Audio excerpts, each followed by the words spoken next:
اعوذ باللہ من الشیطان الرجیم بسم اللہ الرحمن الرحیم الحمد للہ الذی نور قلوب العارفین بنور معرفتہ واثبت فؤاد انبیائہ واولیائہ بقصص الانبیاء والمرسلین وأكمل إيمان المسلمين والمؤمنين بولاية علي أمير المؤمنين عليه السلام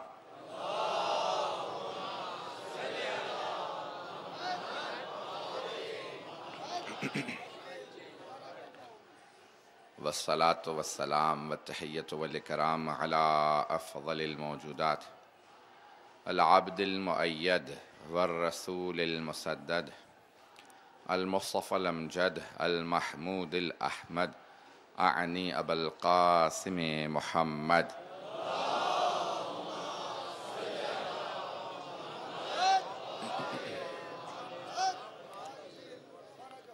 وعلى روحه ونفسه وسهره ووسيه سيد الأتقياء والأصفياء مولى الموالي إمام المتقين علي بن أبي طالب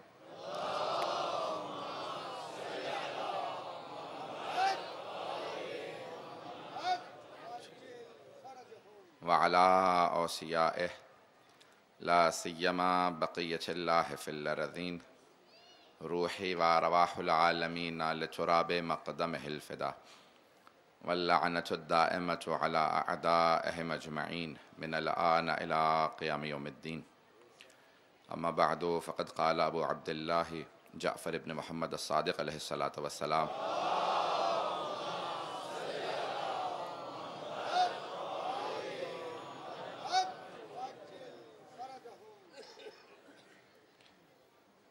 اعرف العقل وجنده والجهل وجنده تهتدوا صلوات على محمد وآل محمد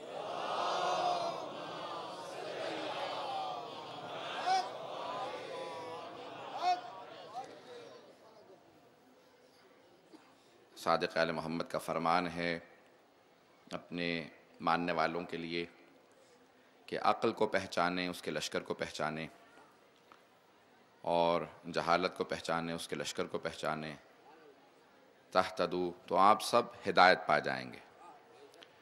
ہدایت اسی میں ہے کہ انسان عقل کی بنیاد پہ ایمان کے درجے کو حاصل کرے۔ کبھی بھی بغیر عقل کے ایمان کا درجہ حاصل نہیں ہو سکتا۔ اگر کسی کے پاس عقل ہو ایمان نہ ہو تو وہ لوگوں کو ایمان نہ ہونے کی وجہ سے نقصان پہنچائے گا، اور اگر کسی کے پاس ایمان ہو اور عقل نہ ہو تو عقل نہ ہونے کی وجہ سے وہ لوگوں سے دھوکہ کھا جائے گا۔ اس لیے دونوں کا ہونا بہت ضروری ہے۔ بات واضح ہو رہی ہے؟ عقل و ایمان دونوں کا ہونا بہت ضروری ہے۔ عقل نہ ہو تو انسان ایمان سے کم حق ہو استفادہ نہیں کر سکتا، ایمان ہو عقل نہ ہو تو انسان دوبارہ کبھی بھی اس ایمان کے درجات پہ فائز نہیں ہو سکتا کہ جس کے لیے انسان کو اس دنیا میں بھیجا گیا ہے۔ انسان کو بھیجا اس لیے گیا ہے کہ وہ اپنے تکامل کو حاصل کرے، کمال کو حاصل کرے۔ انسان کمال حاصل کرنے کے لیے بھیجا گیا ہے۔ لفظ انگریزی کا اردو میں زیادہ استعمال ہوتا ہے، پرفیکشن جسے کہا جاتا ہے۔ ایک پرفیکشن کے لیے یا کمال حاصل کر، عربی کا لفظ ہے، اردو میں استعمال ہوتا ہے۔ کمال حاصل کرنے کے لیے انسان کو بھیجا گیا ہے۔ توجہ چاہوں گا، ایک بیج کا کمال یہ ہے کہ وہ درخت بن جائے۔ اگر بیج ضائع ہو جائے تو کمال حاصل کیے بغیر چلا گیا، ضائع ہو گیا۔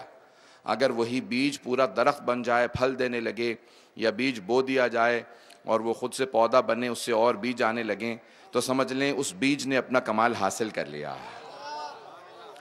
ایک جانور کے بچے کا کمال یہ ہے کہ وہ جانور بڑا ہو جائے اور وہ خود بچے دینے لگے، یہ جانوروں کا کمال ہے۔ پتہ نہیں توجہ ہے یا نہیں ہے؟ حیوانی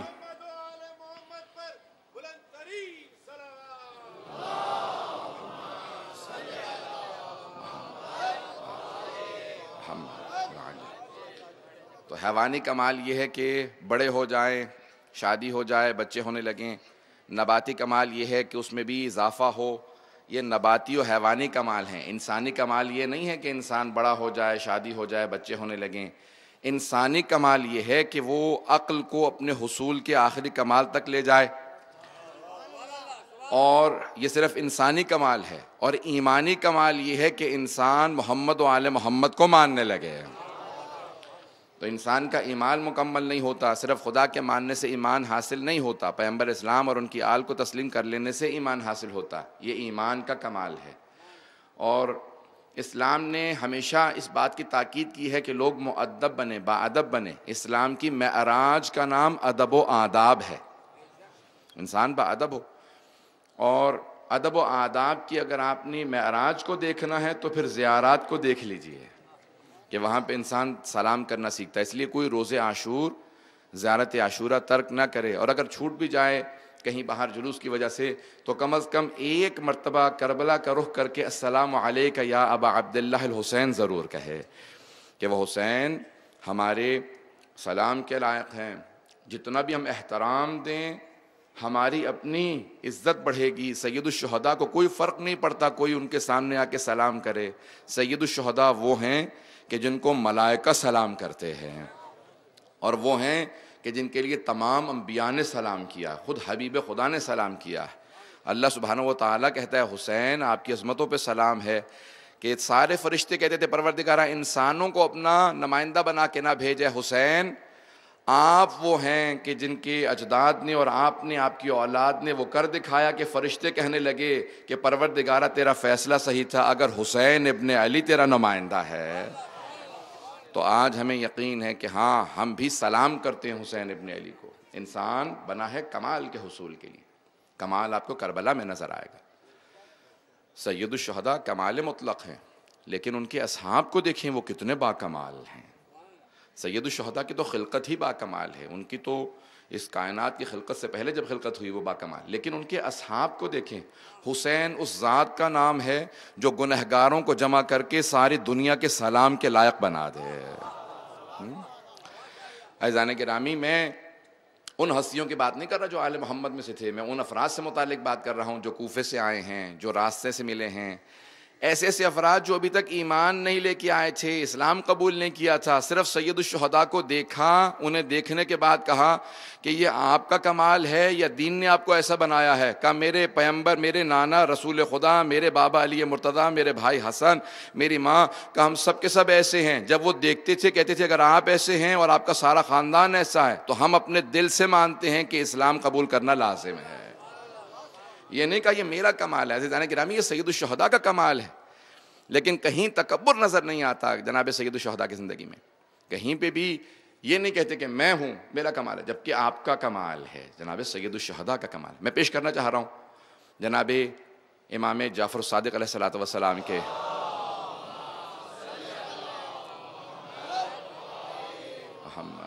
وعجل فرج فرمان کو، جو حدیث ہمارا عنوان ہے کہ علم کو پہچانیں۔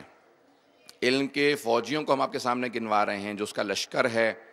ان لشکریوں میں سے ایک لشکر کا ایک سپاہی کا نام ہے رفق، والرفق رفق یعنی رفاقت سے ہے، محبت بھائی چارے سے ہے، مدارات سے ہے۔ مدارات یعنی انسان رواداری برتے، رواداری اردو میں زیادہ لفظ استعمال کیا جاتا ہے، مدارات عربی میں حتی فارسی میں بھی استعمال ہوتا ہے، لیکن رواداری برتنا، کسی کے ساتھ بھی رواداری برتنا۔ اب اس کی تعریف یہ ہے کہ انسان کبھی بھی کسی کو اتنا کام نہ دے جو اس کی طاقت سے زیادہ ہو۔ توجہ چاہوں گا، ایک آدمی میں صلاحیت ہے، صرف سادہ سے مثال دے رہا ہوں اور اس کے بعد پھر ایک دو واقعات کو پیش کروں گا۔ ایک آدمی میں صلاحیت ہے، مثال کے طور پہ 10 کلو وزن اٹھانے کی، آپ اس کو 20 کلو وزن دے دیں تو یہ اس کے ساتھ انصاف نہیں ہے، کیونکہ صلاحیت ہی 10 کلو وزن اٹھانے کی ہے۔ یہ رفق ہے۔ توجہ چاہوں گا، عزیزان گرامی جس میں جتنی صلاحیت ہے اس سے زیادہ کام مت لیں۔ امام جعفر صادق علیہ السلام نے اصول کافی میں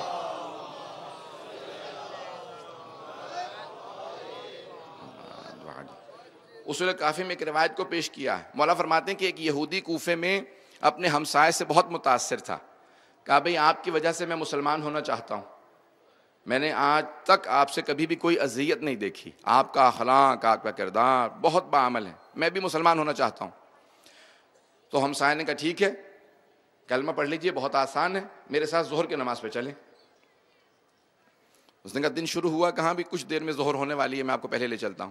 پہلے لے گئے، کہا بھی تھوڑا سا قرآن پڑھ لیں، اس کے بعد ابھی نافلہ پڑھیں گے، پھر ظہر کی نماز پڑھ لیں گے. ظہر کی نماز پڑھی، گھر آ گیا، کہا بھی دوبارہ عصر کے لیے لے چلتا ہوں. اس نے کہا آج کا دن تو میں کام نہیں کر سکا. پھر اس نے کہا آئیں مغرب کا وقت ہو گیا، پھر عشاء کے لیے لے گیا. آدھی رات کے بعد کا تہجد کا وقت ہے، آپ کو بیدار کر رہا ہوں، تہجد پڑھ لیجئے. کہ مجھے تہجد معلوم نہیں ہے، کہ میں سکھا دیتا ہوں، میرے ساتھ چلیں. پھر دوبارہ مسجد کوفہ میں لے آیا، اس بیچارے نے تہجد کی نماز پڑھی. کہا بھی گھر جانے کی ضرورت نہیں ہے، فجر ہونے والی ہے. فجر کی نماز پڑھائی، اس کے بعد وہ واپس آیا. پھر جب اس کو ظہر کے لیے اٹھانے کے لیے آیا تو اس نے کہا بات سنو، اسلام فارغ لوگوں کا دین ہے، مجھے اندازہ نہیں تھا کہ تم پورا دن نمازیں اور قرآن کے اندر میرا دن گزار دو گے، میں دوبارہ واپس یہودی ہو رہا ہوں. امام نے اس کو حدیث کو پیش کیا کہ کبھی بھی لوگوں سے وہ توقع نہ رکھو جو تم جس طرح سے عمل کر رہے ہو، لوگوں سے وہ توقع نہ رکھو. جب لوگوں نے جناب امیر کو دیکھا تو کہا کہ ہم بھی آج سے ہر روز روزہ رکھیں گے، پوری رات 1000 رکعت نافلہ پڑھیں گے. مولا نے دیکھا کہ آنکھوں کے چاروں طرف حلقے بنے ہوئے ہیں، سر زیادہ بڑے، بالکل جسم چھوٹے نظر آ رہے ہیں، کاندھے جھکے ہوئے ہیں. کہا مولا نے کہ کیا بات ہے، اتنی بری حالت کیوں ہو گئی ہے؟ کہ یا علی ہم آپ کی سیرت پہ عمل کر رہے ہیں، ہر روز روزہ رکھتے ہیں، پوری رات جاگتے رہتے ہیں 1000 رکعت. کہ سنو، ہر روز روزہ رکھ لو گے، 1000 رکعت پڑھو گے، تب بھی تم میں سے کوئی علی نہیں بن سکتا. کہا میرے مقام تک پہنچنے کی کوشش مت کرنا. جانے گرامی بعمل بنے لیکن دوسروں پہ بوجھ مت بنے. سب سے بڑی مصیبت جو مذہبی لوگ ہو جاتے ہیں، وہ سمجھتے ہیں کہ اب میں مذہبی ہو گیا ہوں، دوسروں کو وہ کچھ سمجھ میں نہیں آ رہا جو مجھے سمجھ میں آ گیا. اگر آپ کو سمجھ میں آ بھی گیا ہے تو اپنے آپ کو سمجھانے کی کوشش کریں کہ 2-4 سال پہلے میں بھی ایسا ہی تھا، مجھے اس وقت سب کا تنقید کرنا برا لگتا تھا، آج میں سب پہ تنقید کر رہا ہوں، شاید لوگوں کو برا لگے. اتنی برداشت رکھیں کہ اگر مجھے کچھ سمجھ میں آ گیا ہے میں لوگوں کا احترام کرتا رہوں، ایسا نہ ہو کہ میرے اعمال کہیں ان کے اعمال میں چلے جائیں. بات بری تو نہیں لگ رہی ہے عزیزان گرامی؟ اس لیے رفق بہت ضروری ہے. رفیق، ان اللہ رفیق، اللہ سبحانہ و تعالی مدارات، آسائش پسند کرتا ہے لوگوں کے لیے، اپنے بندوں کے لیے. بے انتہا سخت نہیں بناتا. دن میں صرف 5 نمازیں رکھی، نافلہ رکھیں لیکن صرف دن میں 5 نمازیں، ظہر اثر ملا کے پڑھ لو، بے شک آسان ہو جائے گا. پیغمبر اسلام سے پوچھا کہ یا رسول اللہ کبھی آپ الگ الگ کر کے نمازیں پڑھتے ہیں، کبھی ملا کے نمازیں پڑھتے ہیں؟ کہ اپنی امت کی سہولت کے لیے کبھی نماز نہ چھوڑیں. میں نے اسی لیے ملا کے نمازوں کو پڑھا، ظہر و عصر کو، مغرب عشاء، تاکہ کوئی نماز نہ چھوڑے. عزیزان گرامی پیغمبر اسلام نے ملا کے پڑھ کے بتا دیا، ملا کے پڑھنا آپ کی سہولت کے لیے پیغمبر نے بنایا. صحیح مسلم میں پورے باب کا نام ہے، ایک چیپٹر ہے کہ پیغمبر اسلام نے صلی اللہ رسول اللہ جمعاً دون العذر، رسول خدا بغیر عذر کے نمازوں کو ملا کے پڑھا کرتے تھے. ہمارے اہل سنت برادران کا نظریہ یہ ہے کہ آپ الگ الگ نمازیں پڑھیں لیکن اگر عذر ہو تو ملا کے پڑھ سکتے ہیں. لیکن پیغمبر اسلام نے بغیر عذر کے نمازیں ملا کے پڑھی. توجہ ہے لوگوں کی؟ بغیر عذر کے، نہ بارش ہو رہی ہے، نہ طوفان ہے، نہ سفر ہے، نہ دشمنوں کے مشرکین کے حملے کا خطرہ ہے، پھر بھی پیغمبر اسلام ظہر اثر ملا کے پڑھتے تھے. کہا یا رسول اللہ شروع میں آپ الگ الگ، کہا کہ اپنے امت کی سہولت کے لیے. کبھی کوئی یہ نہ کہے کہ 5 نمازیں 5 وقتوں پہ ہیں تو اس لیے کہیں ایسا نہ ہو کہ کسی نماز کو چھوڑ دیں. میں نے اسی لیے اس کو آسانی کے لیے ملا کے پڑھنا شروع کر دیا ہے تاکہ میری امت نماز کو ترک نہ کر دے. عزیزان گرامی ہم اس نبی کے ماننے والے ہیں جو پوری رات عبادت میں رہتے تھے، پھر بھی واجب نمازوں کو میری اور آپ کی خاطر ملا کے پڑھنا سکھا کے گئے ہیں. ابھی بھی اگر کوئی نماز نہ پڑھے تو بہت پیغمبر اسلام پہ جفا نہ کر دے. کہیں میری باتوں کو برا نہ منائیے گا میرے بھائیوں، میرے بزرگوں. بے انتہا ضروری انسان کو بعمل رہنا چاہیے. یہ تمام کے تمام شریعت کے جو احکام آئے ہیں وہ انسان اس پہ عمل کر سکتا ہے. امام جعفر صادق علیہ السلام نے فرمایا،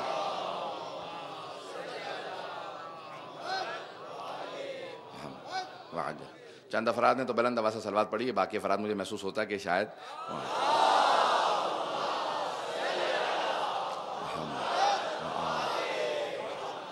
وعجل فرج.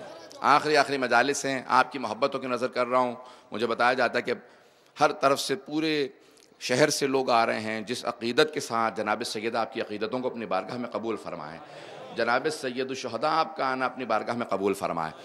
تو عزیزان گرامی مولا فرماتے ہیں کہ اللہ نے صرف دن میں 5 نمازیں رکھی ہیں، سال میں صرف 1 مہینہ روزہ. اگر بچت ہو تو خمس زکوٰۃ ہے، بچت ہو تو خمس و زکوٰۃ ہے. زندگی میں ایک حج رکھا ہے، امام وقت موجود ہو تو جہاد رکھا ہے، پتہ نہیں توجہ ہے یا نہیں ہے، کہ انسانوں میں اس سے بہت زیادہ صلاحیت پائی جاتی ہے، لیکن اللہ نے شریعت کو بہت آسان بنایا. پھر بھی اگر کوئی زحمت سمجھے تو اسے اپنے ایمان کو ٹٹولنا چاہیے. مجھ میں کون سی کمی ہے کہ یہ گراں محسوس ہو رہی ہیں؟ کبھی بھی گراں محسوس نہیں ہونا چاہیے، کبھی بھی آپ کو وزن محسوس نہ ہو، بار محسوس نہ ہو. شریعت جتنے بھی بہت آسان بنایا پروردگار نے. عزیزان گرامی، دین کے اندر سختی نہیں ہے، کبھی بھی جبر نہیں ہے، اکراہ نہیں ہے. تو اس لیے رفق، لوگوں سے بڑے مسکراتے ہوئے پیش آئیں. ایک جملہ کہہ رہا ہوں، برا مت منائیے گا.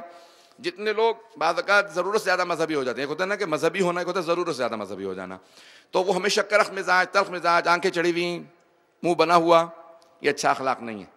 جب بھی آپ کو کوئی دیکھے کہے کہ ہاں یہ مذہبی ہوا ہے، ہمیشہ چہرے پہ مسکراہٹ رہتی ہے، میں بھی مذہبی ہونا چاہتا ہوں. حبیب خدا سے متعلق ملتا ہے کہ کانت دائما یتبسم، ہمیشہ مسکراتے رہتے تھے. امیر المؤمنین ہمیشہ مسکراتے رہتے تھے. ان کے بڑے سے بڑے دشمن یہ کہتے تھے یا علی گھمسان کا رن پڑا ہے، سارے میدان جنگ چھوڑ چھوڑ کے بھاگ رہے ہیں، آپ پھر بھی مسکرا رہے ہیں. کبھی بھی آپ ایسا نہیں ہوتا کہ چہرہ بنا ہوا ہوگا، نہیں، ہمیشہ مسکراتا رہتا ہوں. ہمیشہ جناب امیر علیہ السلام سے متعلق ملتا ہے مسکرا کے پیش آتے تھے. دشمن بھی جب دیکھتا تھا تو ایک مرتبہ سوال ضرور کرتا تھا، یا علی آپ کی مسکراہٹ اپنی طرف کشش کی طرح سے ہمیں کھینچ لیتی ہے. حبیب خدا کا اخلاق، تو اس لیے ہمارا اخلاق بہت اچھا ہو. رفق، محبت سے پیش آئیں.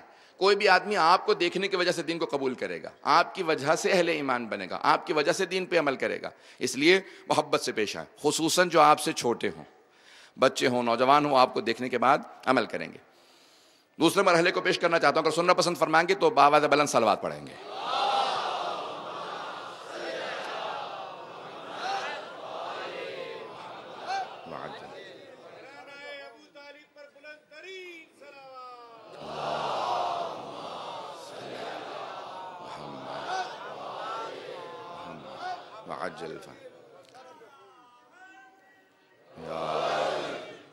والرہبت، مولا فرماتے ہیں وضدہ الجرأہ. رہبت یعنی اسلام میں رہبانیت نہیں ہے، جسے لا رہبانیت فی الاسلام، جیسے عیسائیوں کے اندر یا بدھ مت میں یا ہندو میں جیسے پادری بن جاتے ہیں، پنڈت بن جاتے ہیں، یا بالکل اپنی پوری زندگی وقف کر دیتے ہیں، پھر شادی نہیں کرتے، گھر نہیں لیتے، سڑک پہ سو جاتے ہیں. اسلام میں ایسا تصور نہیں ہے.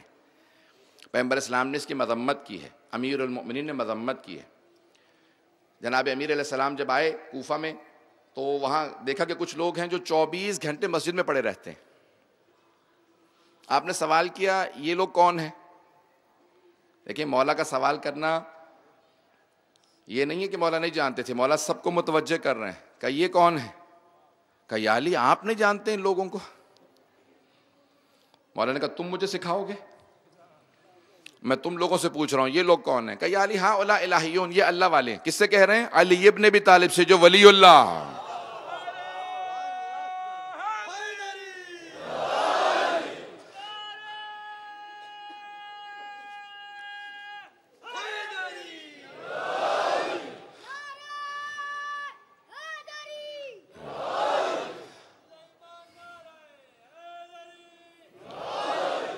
امیر المؤمنین سے، جو ولی اللہ ہیں، ان سے کہہ رہے ہیں یا علی ہاں اولا الہیون، یہ اللہ والے لوگ ہیں.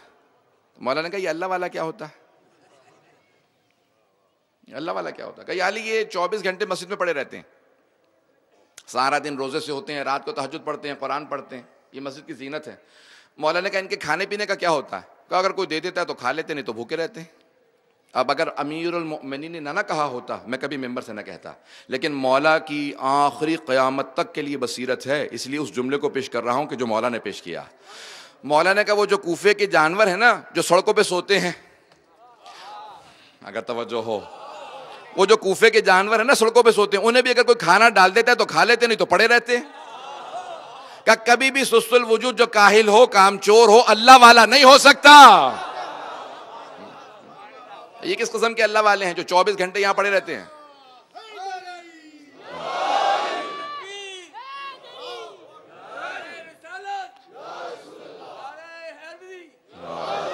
بس بھی آج زیادہ وقت نہیں ہے میرے پاس، کیونکہ اب یہ آخری شبیں ہیں، مصائب کی شبیں ہیں. میں بہت تیزی سے گزرنا چاہ رہا ہوں، مجھے باتوں کو پیش کرنا ہے آپ کے سامنے، میرے ساتھ توجہ رکھیے گا. تو اب مولا فرماتے ہیں کہ بھئی یہ جانور بھی جو پڑے رہتے ہیں، ان کو کوئی کھانا دے دیتا ہے تو کھا لیتے ہیں. کہا نہیں یا علی ہم ان کو نہیں نکال، ان کو سب کو نکال دو، آئندہ صرف نماز کے وقت پہ آئیں، اور اگر نافلہ پڑھنا چاہتے ہیں تو کچھ دیر پہلے آ جائیں، کام کریں۔ مولا یہ کہہ کے چلے گئے، خود بھی مولا کا باغ تھا، کام تھا، حکومت کے نظام تھے، سب کو چلا رہے تھے۔ اب سب لوگ چیمی گوئیاں کرنے لگے، کس کے خلاف؟ مولا امیر المؤمنین کے خلاف۔ کہا یہ علی کیسے ہیں، اللہ والوں کو مسجد سے نکال رہے ہیں؟ میں پاکستان کی موجودہ حالات نہیں سنا رہا ہوں، اس وقت کی بات بتا رہا ہوں، پتہ نہیں اگر بات پہنچ رہی ہے نہیں پہنچ رہی ہے۔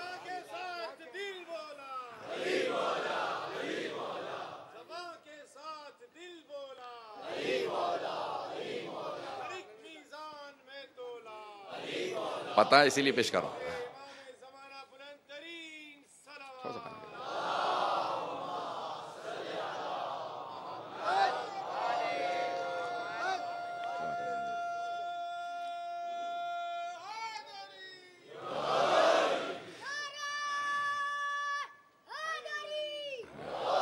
توجہ ہے عزیزان گرامی۔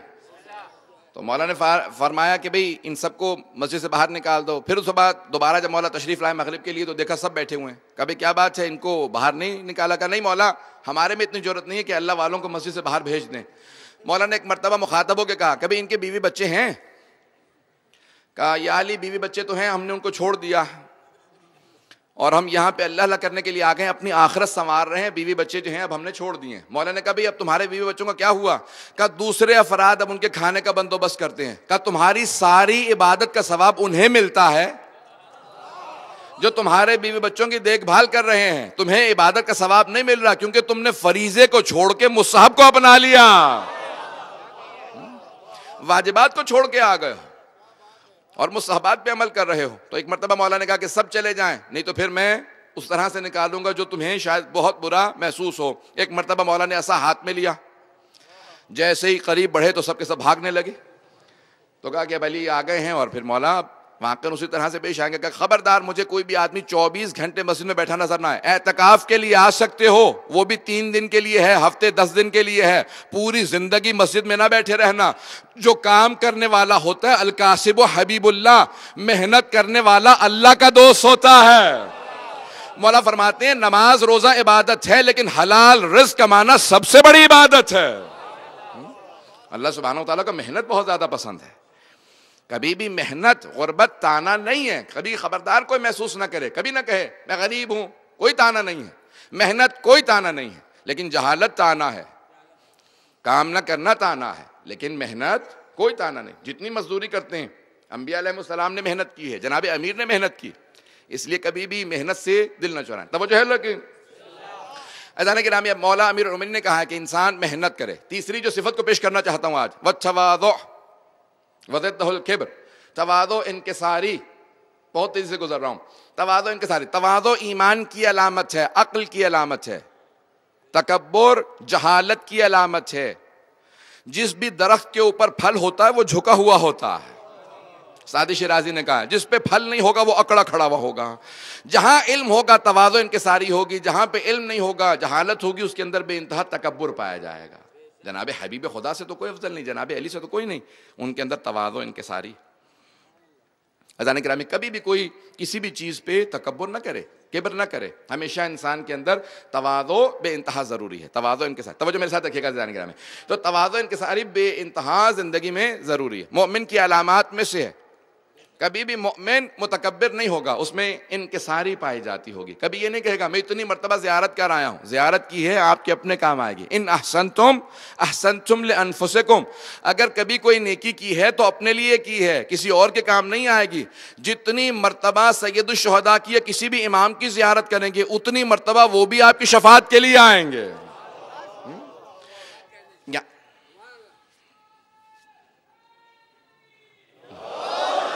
روایات میں، متعدد روایات میں، ایک دو روایات میں نہیں، متعدد روایات میں جتنی مرتبہ زیارت کے لیے جائیں گے۔ جب کہاں کسی نے انتقال، بہت بڑے ایک عالم دین تھے، کہا کہ میں قبر میں جب اتارا گیا تو سب سے پہلے امام رضا علیہ السلام آئے، تو فرشتوں سے کہا کہ دیکھو یہ میرا زائر تھا۔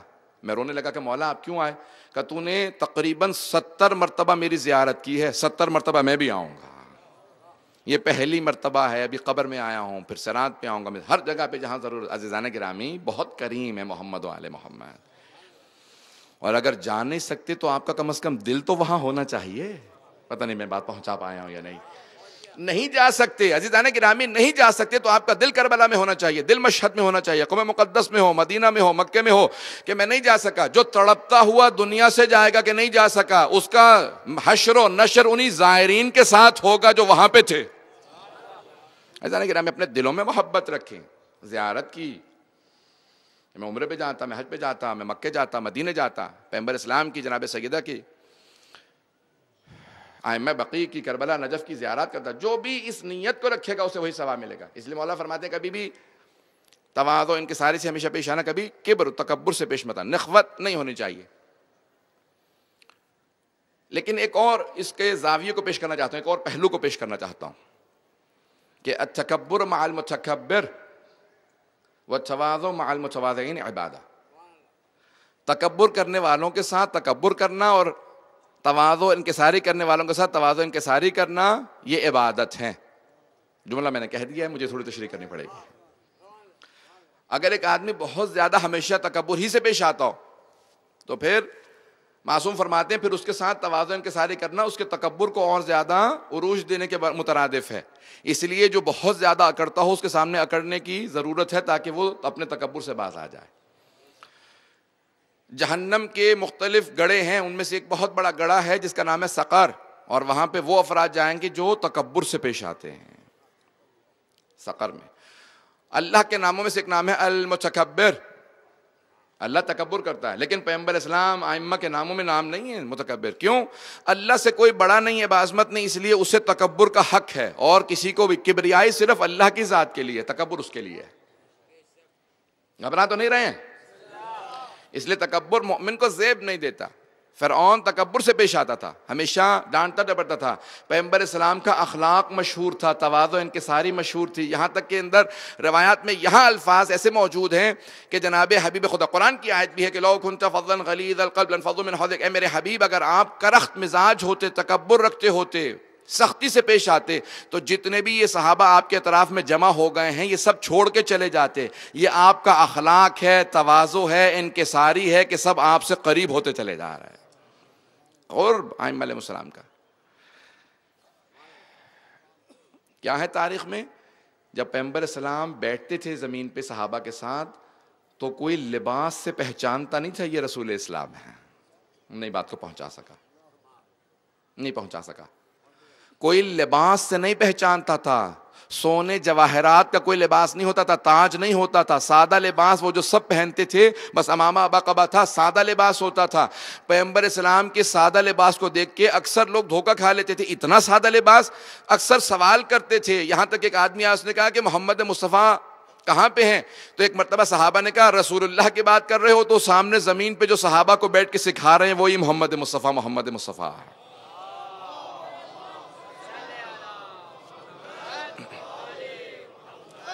عجل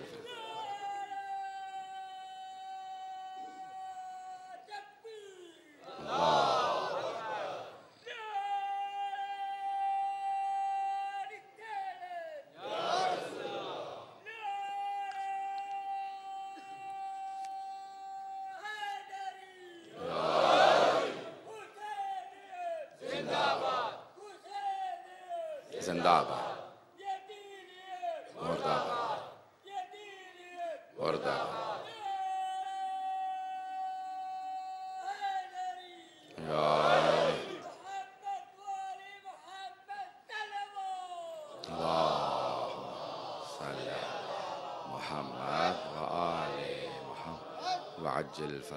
توجہ فرمائے تھے جانے کے نام. حبیب خدا کا اخلاق ایسا تھا، لباس بہت سادہ. زندگی میں کبھی کسی سے تکبر سے پیش نہیں آئے. جب ایک مرتبہ عیسائی پادری یا پوپ اس زمانے کا تمام اپنے پادریوں کے ساتھ مدینے آیا کہ مجھے پیغمبر اسلام سے ملنا ہے. آپ کو معلوم ہے کہ وہ سونے کے جو ہار پہنتے ہیں، سر پہ تاج وغیرہ، بہت لباس پہن رکھا ہے، بہت قیمتی. آئے پیغمبر اسلام کے سامنے، جیسے ہی کھڑے ہوئے پیغمبر اسلام نے رخ پھیر لیا. وہ اس طرف سے آگے کھڑے ہو گئے، پیغمبر اسلام نے دوسری طرف رخ پھیر لیا. تو اس کے بعد وہ باہر چلے گئے. کہا بھئی آپ لوگوں نے کہا تھا کہ حبیب خدا بہت زیادہ با اخلاق ہیں، ہم گئے ہیں، انہوں نے 2 مرتبہ رخ پھیر لیا. صحابہ نے کہا ہمیں کچھ سمجھ میں نہیں آ رہا. اگر کوئی بتا سکتا ہے وجہ کیا ہے تو ایک ہی آدمی ہے، نام ہے علی.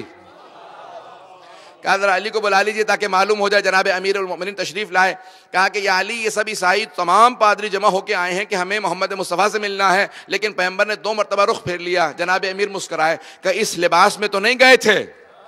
کہاں اسی لباس میں گئے تھے؟ کہ پیغمبر اسلام خاک نشین ہیں، انہیں سونا جواہرات کبھی متاثر نہیں کرتا. جو اکڑ کے جاتا ہے بتا دیتے ہیں میں مرعوب ہونے والا نہیں ہوں، دولت مجھے نہیں جھکاتی، میں کبھی بھی کسی کے سونے چاندی جواہرات سے متاثر نہیں ہوتا. کہا کہ سارا سونا اتار دیجئے پھر جائیے. اب سب نے ایک مرتبہ تاج اتارنا شروع کیے، سونا جتنے ہار تھے سب اتارے. جیسے پیغمبر کی بارگاہ میں گئے، پیغمبر ایک مرتبہ کھڑے ہو گئے کہ آئیے تشریف لائیے، اسی مسجد کی زمین پہ بیٹھ کے اب آپ کی گفتگو سنوں گا. کہا یہ حبیب خدا آپ نے کیسا ہمیں سبق دیا ہے. کہا یاد رکھو یہودیت کو عیسائیت کو زوال اسی لیے آیا ہے کہ ان کے علماء یہ سمجھنے لگے کہ اب ہم اتنے بڑے ہو گئے ہیں کہ ہم خدا کے نمائندے ہیں. جب نبی کے اپنا خدا کا نمائندہ ہوتے ہوئے تکبر نہیں کرتا، سونا نہیں پہنتا، تو علماء کو کیسے جرأت ہے؟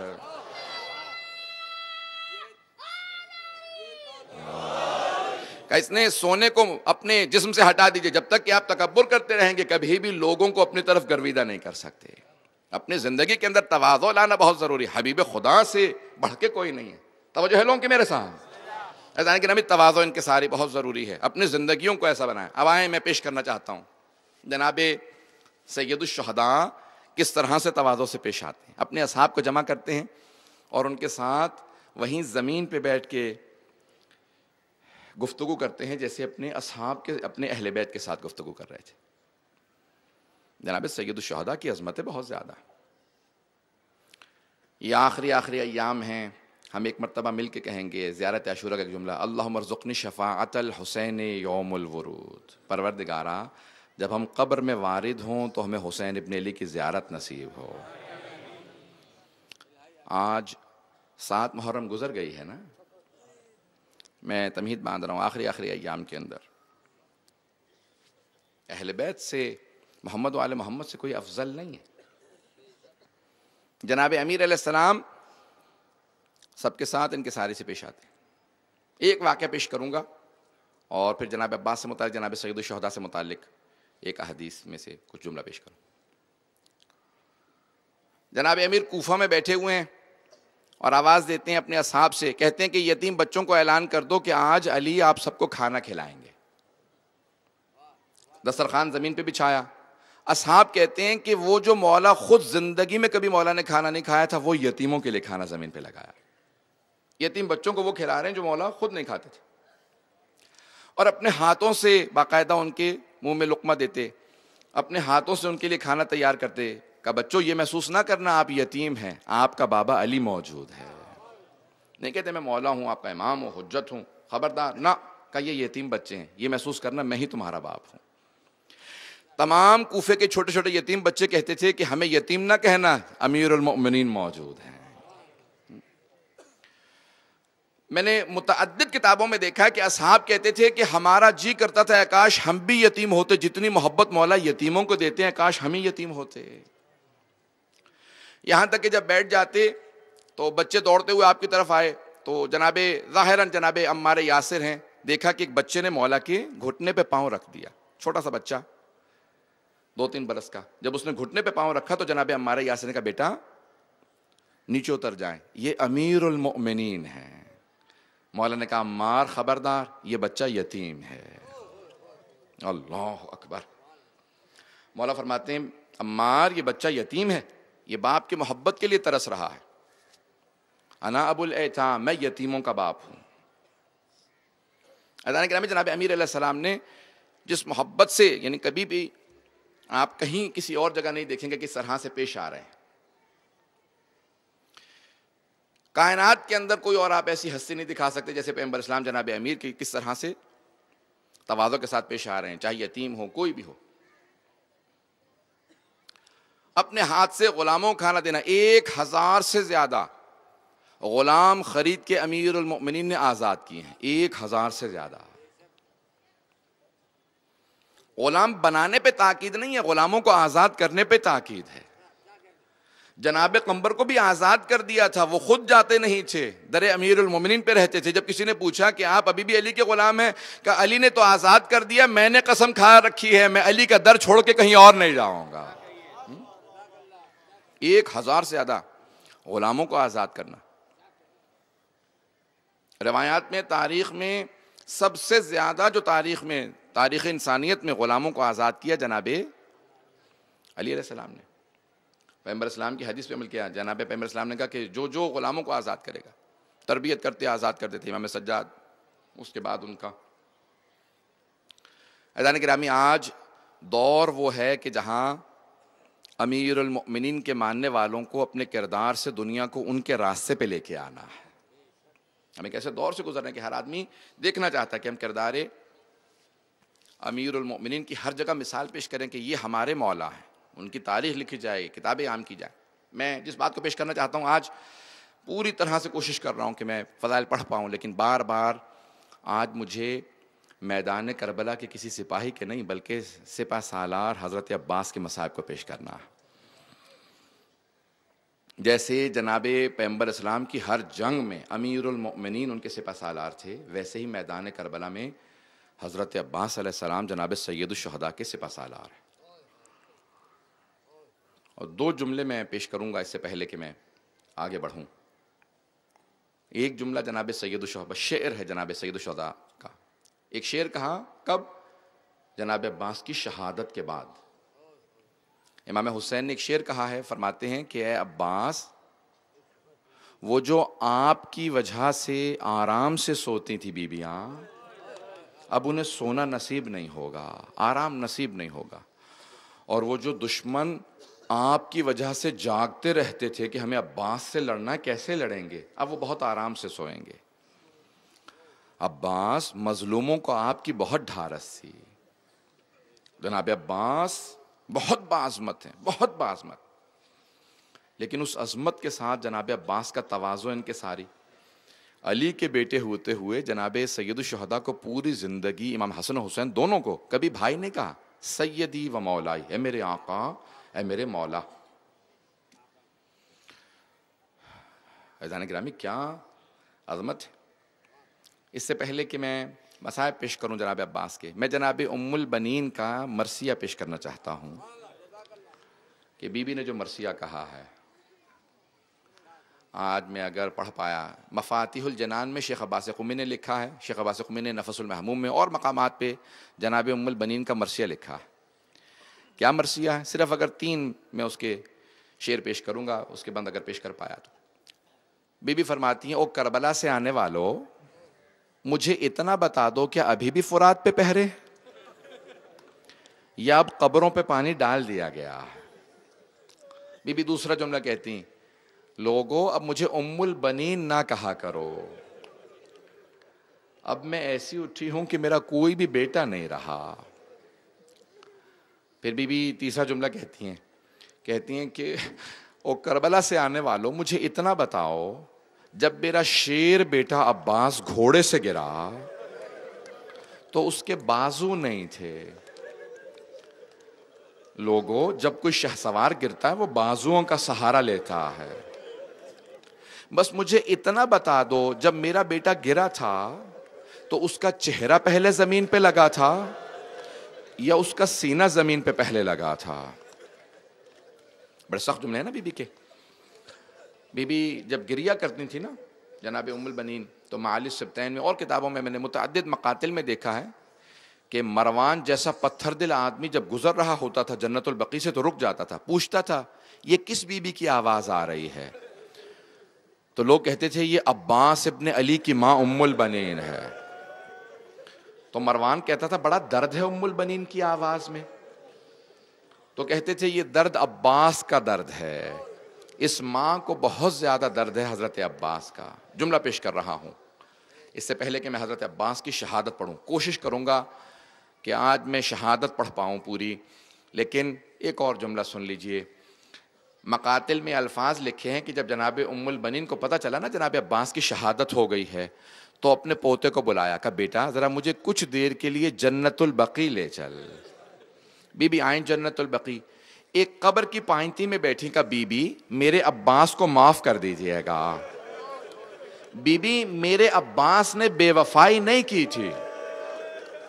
بی بی پہلے میرا عباس مارا گیا تھا، بعد میں آپ کا حسین مارا گیا. بی بی وہ جو عباس نے پردوں کی ضمانت دی تھی، جب شہادت ہو گئی اس کے بعد چادریں چھنی ہیں، زندگی میں چادریں نہیں چھننے دیں۔ اجرکم اللہ۔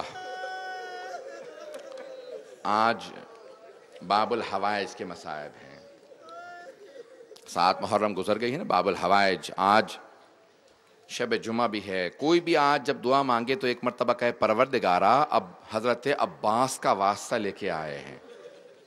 دوبارہ میں شہادت پڑھنے سے پہلے ایک اور جملہ کہوں گا، ہمارے ہاں متعدد روایات ہیں، 1 2 نہیں، بہت زیادہ روایات ہیں کہ جب حضرت عباس کے بازو قلم ہو گئے تھے نا، تو اس وقت سارے اشقیاء نے آوازی کا عباس کے بازو نہیں ہیں، اب جو مارنا چاہتا ہے مار لے، اب بازو نہیں ہے۔ تو سب لوگ قریب پھر بھی نہیں آ رہے تھے، کہا نہیں عباس ہیں، قریب مت جانا۔ تو کہا کیا کریں، کہ جتنے ہو سکے تیر مارو۔ تو سب تیر چلا رہے تھے۔ میں آپ سے ایک ہاتھ جوڑ کے بات کہوں گا، اگر میری طرف سب دیکھ سکیں، اگر یہ رومال بھی میں کسی کی طرف پھینکوں گا نا، چہرے کی طرف، تو فوراً ہاتھ سامنے لے کے آئے گا۔ پتہ نہیں میں جملہ، اگر میں رومال بھی ماروں نا آپ کو، جو کپڑا جس سے درد نہیں ہوتا، تکلیف نہیں ہوتی، میں اگر آپ کو رومال بھی ماروں، آپ فوراً ہاتھ سامنے لائیں گے کہیں چہرے پہ نہ لگ جائے۔ چہرے پہ بھی سب سے نازک آنکھ ہوتی ہے، سب سے نازک آنکھ ہوتی ہے۔ تو جب ایک مرتبہ سب تیر مار رہے تھے نا، جناب عباس کے پورے سینے میں تیر تھے۔ جس روایت کو پیش کرنا چاہ رہا ہوں، روایات میں ہے کہ جناب عباس کی داہنی آنکھ میں تیر لگ گیا تھا۔ جب داہنی آنکھ میں تیر لگا تو جناب عباس علیہ السلام نے اس موقع پہ سید الشہداء کو مدد کے لیے پکارا ہے۔ یہی جملہ کوئی کربلا میں مصائب پڑھتے ہوئے حضرت عباس کے حرم میں ایک ذاکر، ایک واعظ پڑھتے پڑھتے، ایک بہت بڑے عالم دین مجلس پڑھ رہے تھے، پڑھتے پڑھتے ان واعظ نے یہ جملہ پڑھ دیا کہ جناب عباس کی داہنی آنکھ میں تیر لگ گیا تھا۔ بس ایک مرتبہ مجمع منقلب ہونے لگا۔ آیت اللہ شیخ یحییٰ یثربی بیٹھے ہوئے تھے، بہت بڑے عالم دین تھے، امام حسین کے حرم کے صحن میں نماز پڑھاتے تھے۔ وہ بیٹھے تھے مجلس کے اندر، منقلب ہوئے، بے ہوش ہو کے گر گئے۔ جب ہوش میں آئے نا، کہا ذرا اس ذاکر کو بلاؤ، اس واعظ کو بلاؤ۔ کہا یہ روایت تم نے کیوں پڑھی ہے؟ کہا مولانا ہم نے کتاب میں دیکھی، آقا کئی کتابوں میں لکھی ہے۔ کہا آئندہ یہ روایت مت پڑھنا، پتہ نہیں اس کی سند درست ہے یا نہیں ہے۔ کہا آقا آپ نے کہہ دیا آئندہ نہیں پڑھوں گا۔ شیخ یحییٰ یثربی کہتے ہیں میں نے روک تو دیا، لیکن میرا قلب جو ہے دل پھٹ رہا تھا، بار بار ایک ہی بات سوچتا تھا، آنکھ میں تیر لگ گیا، حضرت کی آنکھ میں، مولا کی آنکھ میں تیر لگا۔ کہ اٹھا میں حرم حضرت عباس میں گیا، جا کے زری پہ دونوں ہاتھ رکھے، کہ مولا مجھے معاف کر دیجئے گا، میں نے آپ کے واعظ کو روک تو دیا ہے، لیکن نہ جانے عجیب و غریب کیفیت ہے کہ بہت رویا اس رات، نہ جانے آنکھ میں تیر لگا تھا نہیں لگا تھا۔ آیت اللہ یحییٰ یثربی کہتے ہیں میں اس رات گھر آ گیا، آج ہی رات کے بعد مجھے سونا نصیب ہوا، بس ایک ہی بات سوچ رہا تھا، تیر لگا تھا یا نہیں لگا تھا۔ کہ جب میں سویا تو میں نے خواب میں حضرت عباس کو دیکھا۔ کہ مولا تشریف لائے۔ کہ کیا بات ہے، تو نے کیوں روکا میرے ذاکر کو، پڑھنے والے کو، میرے مصائب پڑھنے والے کو کیوں روکا اس مصائب کی روایت سے؟ کہ ایک مرتبہ میں نے ہاتھ جوڑ کے معافی مانگی، کہ آقا مجھے پتہ نہیں کہ تیر لگا تھا یا نہیں لگا تھا۔ کہا شیخ یحییٰ یثربی میرے رونے والوں سے کہنا کہ میں نے خود بتایا ہے، میری آنکھ میں تیر لگا تھا، کہ میری دائیں آنکھ میں تیر لگا تھا۔ کہ میرے رونے والوں سے کہنا تیر لگا تھا، میری طرف دیکھیے گا، میں بھی مصائب تفصیل سے پیش کروں گا۔ کہ میرے رونے والوں سے کہنا میری داہنی آنکھ میں تیر لگا تھا۔ پھر میرے رونے والوں سے ایک سوال کرنا کہ اگر آنکھ میں پلک بھی چلی جاتی ہے تو انسان فوراً صاف کرتا ہے، کہ اور اگر انسان کے بازو نہ ہو، آنکھ میں تیر لگا ہو، کہ کیسے نکالے گا؟ کہ میں نے سر کو بہت جھٹکا لیکن تیر نہیں نکلا، پھر میں نے سر جھکایا، گھٹنوں سے تیر کو پکڑا، جب ایک مرتبہ کھینچا مجھے محسوس ہوا شدید تکلیف ہے، میں نے پلٹ کے خیمے کا رخ کیا، کہ مولا میری مدد کو۔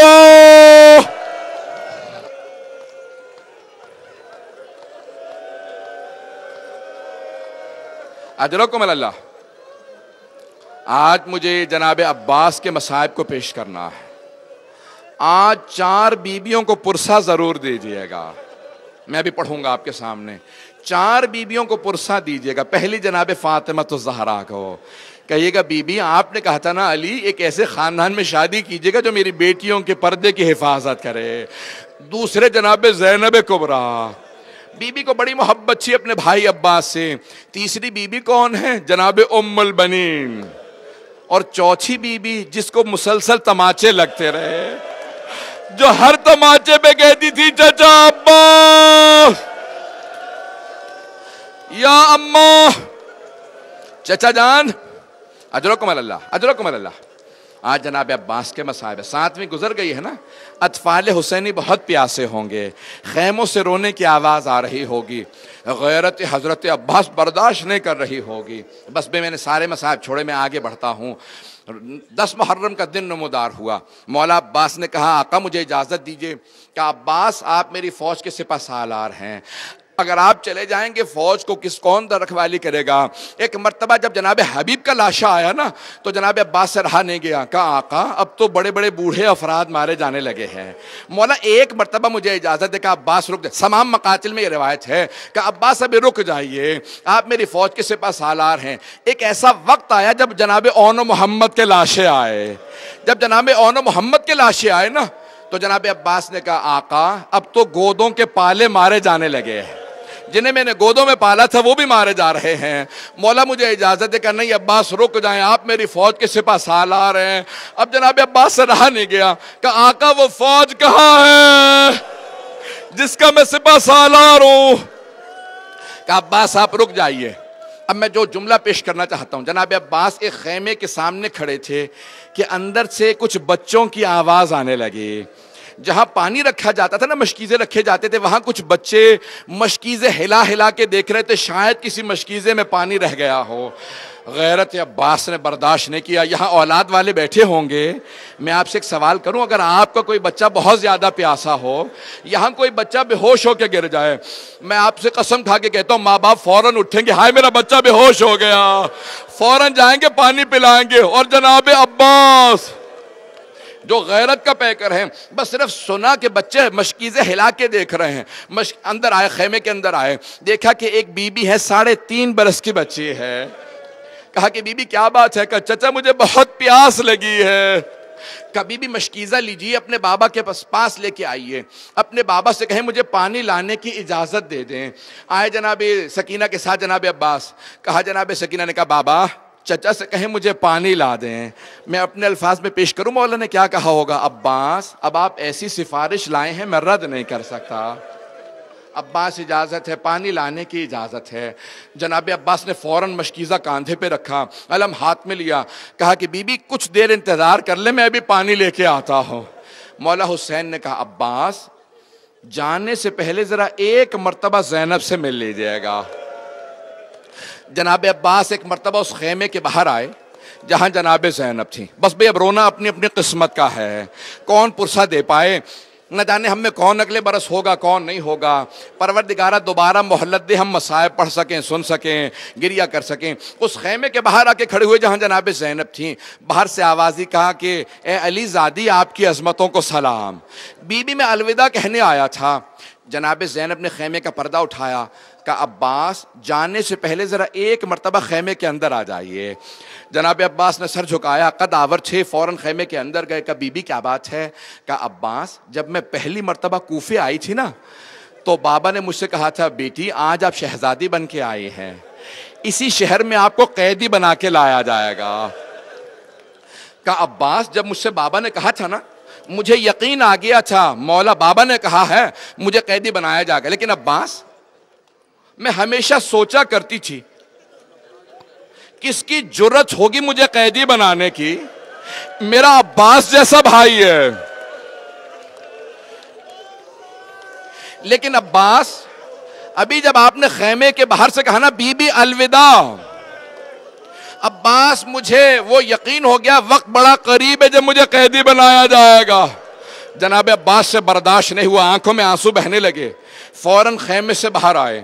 ایک مرتبہ اپنے گھوڑے پہ سوار ہوئے، 4000 لوگوں نے راستہ روکا، کہا عباس کو پانی نہ لینے دینا، لیکن جیسے ہی جناب عباس نے گھوڑے کو ایڑ لگائی سب بھاگنے لگے جیسے شیر کے آنے پہ بکریاں بھاگتی ہیں۔ اب میں وہ روایت پیش کر رہا ہوں جو بڑی سخت روایت ہے۔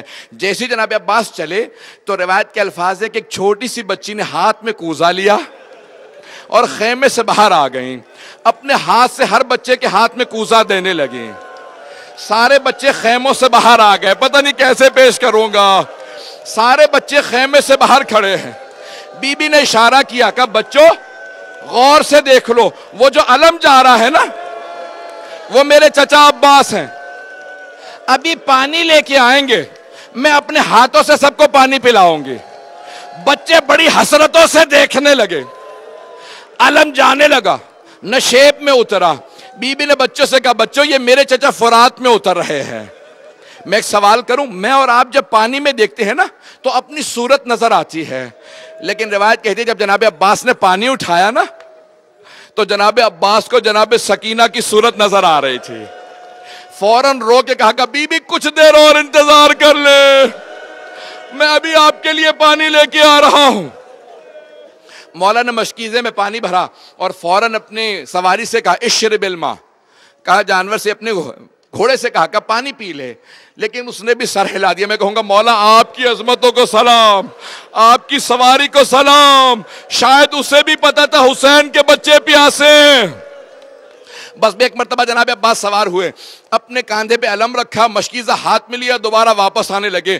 جیسے علم کو آتا دیکھا جناب سکینہ نے اشارہ کیا بچوں دیکھو وہ جو علم آ رہا ہے وہ میرے چچا عباس۔ میں ایک سوال کروں، جب انسان کو امید ہونا اور وہ امید پوری ہونے لگے تو انسان تڑپنے لگتا ہے۔ سب بچے مچل رہے تھے ابھی پانی آنے والا ہے، ایک مرتبہ علم لڑکھڑانے لگا۔ علم کو لڑکھڑاتا دیکھا جناب سکینہ کچھ دیر کھڑی رہی، پھر ایک مرتبہ کوزہ زمین پہ رکھا، کہا بچوں کوزے زمین پہ رکھ دو، میں دعا کروں گی تم آمین کہنا۔ چھوٹے چھوٹے بچوں نے ہاتھ اٹھائے، جناب سکینہ نے کہا پروردگارہ میرے چچا کی خیر ہو، پروردگارہ میرے چچا کی خیر، میرے امو کی خیر ہو۔ کسی ملعون نے چھپ کے وار کیا، بازو قلم ہو گیا۔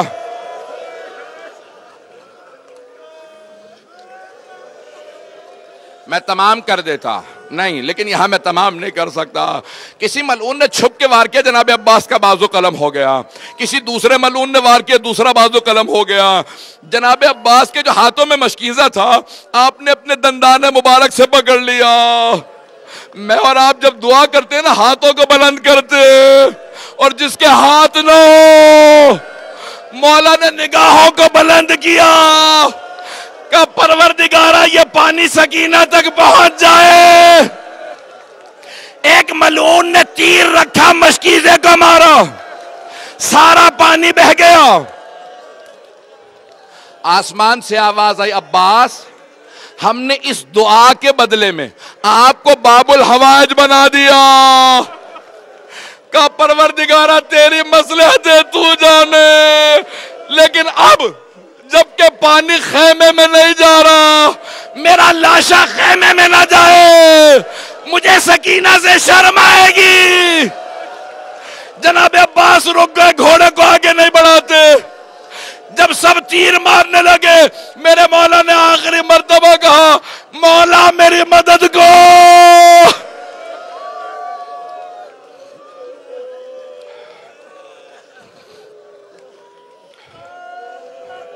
اجرکم اللہ، اجرکم اللہ۔ سانس لے لیں، سانس لے لیں، میں بھی پڑھوں گا۔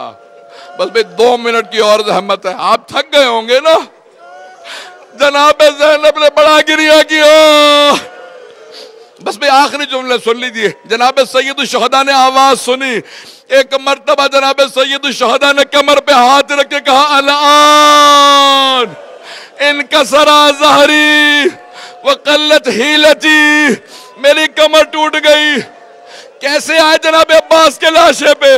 زلجنہ پہ سوار ہوئے، ایک مقام پہ زلجنہ رک گیا، مولا ایک مرتبہ زلجنہ سے اترے، دیکھا زمین پہ ایک بازو پڑا تھا، مولا نے بازو اٹھا کے سینے سے لگایا کہ یہ میرے بھائی کا بازو ہے۔ آگے بڑھے، دوسرا ہاتھ دیکھا، جب پہنچے نا لاشے پہ سر اٹھا کے زانوں پہ رکھا۔ بس بھئی ایک مرتبہ جناب عباس نے کہا کہ مولا میری ماں نے مجھے بتایا تھا جب میں اس دنیا میں آیا میں نے سب سے پہلے آپ کو دیکھا تھا۔ مولا میں دنیا سے جاتے میں آپ کی زیارت کرنا چاہتا ہوں، لیکن مولا میری ایک آنکھ میں تیر لگا ہے اور دوسری آنکھ میں خون بھر گیا ہے، میں کچھ دیکھ نہیں پا رہا، مولا میری آنکھ سے خون صاف کر دے، میں آپ کے چہرے کی زیارت کر لوں۔ امام حسین نے اپنی ابا کا دامن اٹھایا، جناب عباس کی آنکھ سے خون صاف کیا۔ جب خون صاف کیا نا، مولا نے زیارت کی، ایک جملہ کہا کہ مولا میری ماں سے کہیے گا میں نے کام نہیں کہا تھا۔ اماں نے کہا تھا خبردار کبھی حسین سے کوئی کام نہ کہنا۔ مولا میری ماں سے کہیے گا میں مجبور تھا، میرے بازو نہیں تھے، اگر ہاتھ ہوتے میں زحمت نہ دیتا، مولا میں زحمت نہ دیتا۔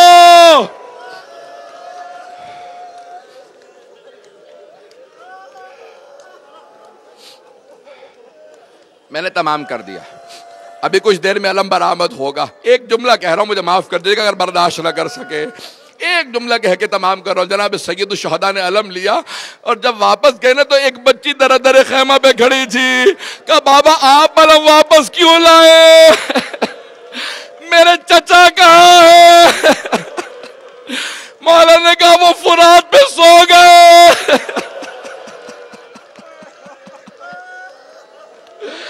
کہا وہ فرات پہ سو گیا۔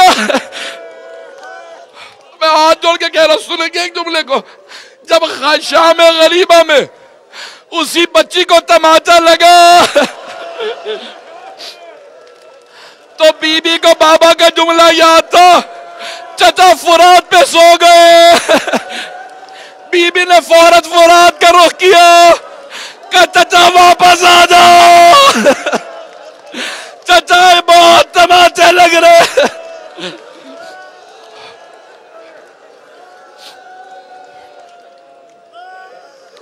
الا لعنت اللہ علی القوم الظالمین وَسَيَعْلَمُ الَّذِينَ ظَلَمُوا أَيَّ مُنْقَلَبٍ يَنْقَلِبُونَ۔ بس بھئی زیارت تو برآمد ہو گئی، زیارت دو جملوں کی زحمت دوں گا، دعا کرا رہا ہوں، شب جمعہ ہے، ہاتھوں کو بلند کریں گے۔ پروردگارہ کوفے کے اس لہجے کا واسطہ، جب ایک مرتبہ کسی آدمی نے کوفے میں سوال کیا، شمر سے کہا کہ کیا بات ہے، سارے سر نیزوں پہ بلند ہے، یہ ایک سر گھوڑے کی گردن میں کیوں لٹکا ہے؟ شمر نے کہا مجھ سے نہ پوچھ، وہ جو قیدی ہے اس سے پوچھ لے۔ وہ آدمی آیا، امام سجاد سے کہا کہ قیدی کیا بات ہے، یہ سر گھوڑے کی گردن میں کیوں لٹکا ہے؟ امام سجاد تڑپنے لگے کہ یہ میرے چچا کا سر ہے، ان ملعونوں نے اتنے گرز مارے